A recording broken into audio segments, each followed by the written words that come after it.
সবাইকে অনেক অনেক ওয়েলকাম আমাদের এক্সিলেন্ট টিউটোরিয়ালের এই ইউটিউব চ্যানেলে। আমরা আজকে দেখবো যেটা টু ডিজিট মাল্টিপ্লিকেশন কি করে আমরা তাড়াতাড়ি সলভ করতে পারি। যে এই যে কয়েকটা কোশ্চেন্স যে আমরা দেখতে 37 টু 33 মাল্টিপ্লিকেশন আমরা সবাই স্কুলে নরমালি এবং 37 ইনটু 33 করে ট্র্যাডিশনালি যদি আমরা এখানে সলভ করি আমরা এখানে যেটা বুঝতে পারছি আমরা এখানে টাইমটা অনেকটা ওয়েস্ট হয়ে যাবে। তো আমাকে বুঝতে হবে এখানে তাড়াতাড়ি আমি কি করে জিনিসটাকে সলভ করতে পারি। তো সেটা সলভ করার আগে দেখতে হবে যে আমাদেরকে ওয়ান্স আর টেন্স স্পেসটা আমাদের ঠিক করে একটু খেয়াল করতে হবে। কি খেয়াল করতে হবে?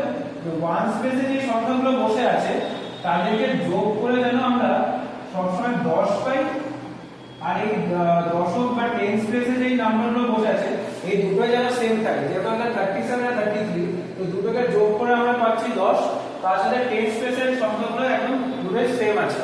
তো করবোটা কি, যে ওয়ান স্পেসের সাথে মাল্টিপ্লাই করে 7 3 আর 21 লিখবো। আর এখানে টেন্স এ যে 3 বসে 3 এর পরের নাম্বারটা কি আছে, যেটা হচ্ছে আমার 3 এর পরে 4 আছে, তো 3 এর সাথে 4 থেকে জাস্ট এখানে মাল্টিপ্লাই করব। তাহলে 3 4 আর এখানে 12, তো এটার অ্যানসার হয়ে গেল 1 2 2 1। এবার পরের কোশ্চেনটা দেখে নেব। এরকম 42 ইনটু 40 যদি আমরা ঠিক করে খেয়াল করি তো ওয়ানস এর প্লেসে সংখ্যাগুলোকে অ্যাড করে আমরা দেখছি আমরা 10 পাচ্ছি, তার সাথে টেন্স এর প্লেসগুলো সেম আছে। তো আমরা জাস্ট 8 2 আর এখানে 16 লিখবো, তার সাথে 4 এর পরের নাম্বার আমাদের 5, তো 5 এর 5 4 আর 20, তো এটার অ্যানসার হলো 2016। সিমিলারলি এটাকে তাড়াতাড়ি যদি করতে হয় দেখেন যেরকম 9 1 আর 9 লিখলাম। এবার তোমাদের প্রশ্ন থাকতে পারে যে শুধু 9 লিখবো নাকি 0 9 লিখবো। আমাদের এটা মাথায় রাখতে হবে যখন আমরা জিনিসটা করবো আমরা 0 9 দিয়ে জিনিসটাকে লিখি, আমাদেরকে এখানে দুটো জায়গাতে ধরতে হবে।